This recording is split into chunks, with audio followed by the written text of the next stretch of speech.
Hello everyone, this is Dr. Sheenam Bansal. So today we will talk about the proximal tibial fractures. You can see here proximal tibial fractures. Firstly, its classification is very simple like other fractures, simple, wedge and comminuted. Okay, simple, wedge and comminuted A, B, C, that is AO classification. Now what happens? What is a different thing about proximal tibial fractures? See what happens whenever there is proximal tibial fractures, there is the in the proximal on the proximal fragment there is patellar tendon. Okay, so this segment, this tibial segment will be extended by, will take into extension by the patellar tendon. Okay, and distal fragment is pulled posteriorly, that is into flexion by gastrocnemius muscles. So what happens, there will occur the anterior, that is procurvatum deformity. Okay, and now what happens in the proximal tibial fractures, you can do, its treatment is totally different. Otherwise there is tendency for malreduction in the procurvatum and in the valgus.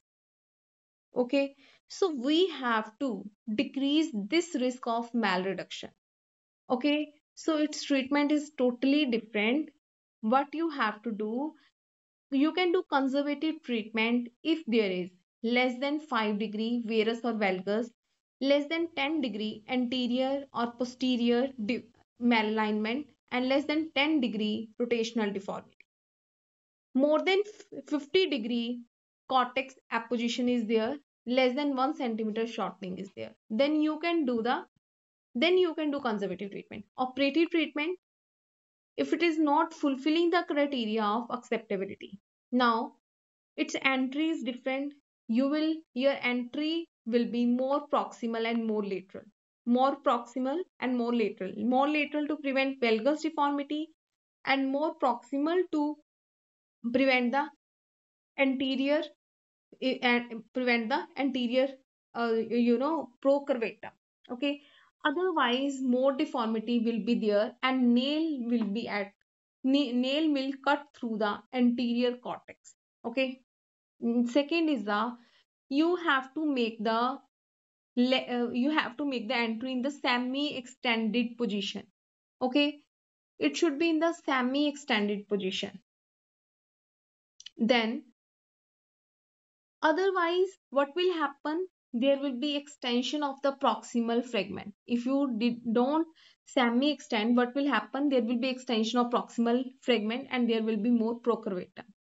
Then you can also put polar screws in the posterior half to prevent the procurvatum, and in lateral side to prevent the valgus deformity. You can also put the anterior unicortical plate, and you have to use the lateral parapatellar approach, not medial parapatellar approach, because entry is also somewhat lateral. It is entry is entry is medial to the lateral tibial spine and anterior to the edge of articular margin, anterior to the edge of articular margin.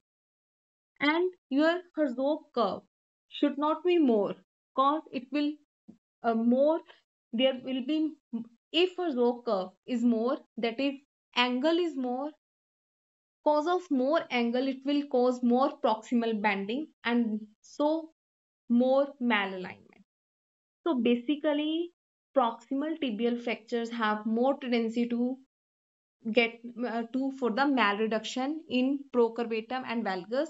You have to prevent it by giving lateral entry, semi extended position, using polar screws, using anterior unicortical plate, lateral parapatellar approach. Distal Herzog curve should be beneficial, not proximal. So this was all about the proximal tibial fracture.